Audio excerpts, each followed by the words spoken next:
Alors cet accueil, premièrement, a eu pour vocation d'accueillir les enfants 4 jours par semaine pour pouvoir permettre aux parents de se libérer pour pouvoir aller travailler. Au départ, ça a été la problématique principale, de pouvoir accueillir en toute sécurité en respectant les gestes barrières imposés par le cadre du protocole.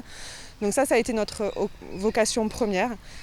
Ensuite, nous sommes animateurs. Nous avons donc un projet pédagogique que nous pouvons déployer sur ce temps 2S2C.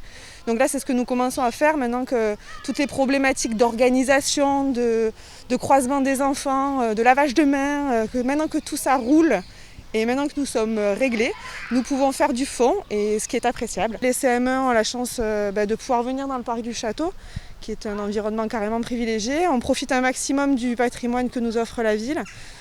Ensuite, on se sert de nos compétences pour leur proposer soit de la découverte de la nature avec la découverte des insectes, soit du sport avec du tir à l'arc. Même si le sport c'est un petit peu compliqué, en tout cas les sports co pour le moment sont proscrits. On essaye de profiter un maximum et du patrimoine et des compétences des animateurs qui étaient là avant le 2S2C, mais que nous pouvons mettre à contribution sur le temps en parallèle du temps scolaire. Alors, les enseignants accueillent 15 élèves par classe et par demi-journée. Et nous récupérons les enfants au-delà de 15 enfants par classe. Donc là, c'est une entente avec l'enseignant et chaque enseignant choisit quels enfants vont partir sur le périscolaire. Donc soit ils font le choix en fonction de l'enseignement qu'ils vont donner sur la demi-journée de mettre les enfants qui connaissent déjà et qui maîtrisent déjà, soit ils font le choix de faire tourner les enfants pour que chacun puisse bénéficier d'un enseignement et du périscolaire. C'est propre à chaque enseignant.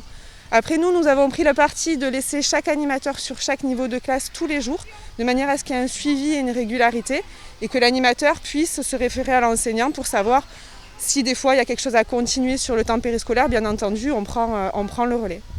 En fait, ce qui a souligné, c'est le travail d'équipe avec bien sûr les enseignants, le travail avec la municipalité qui nous donne les moyens de fonctionner et de mettre en place ce dispositif.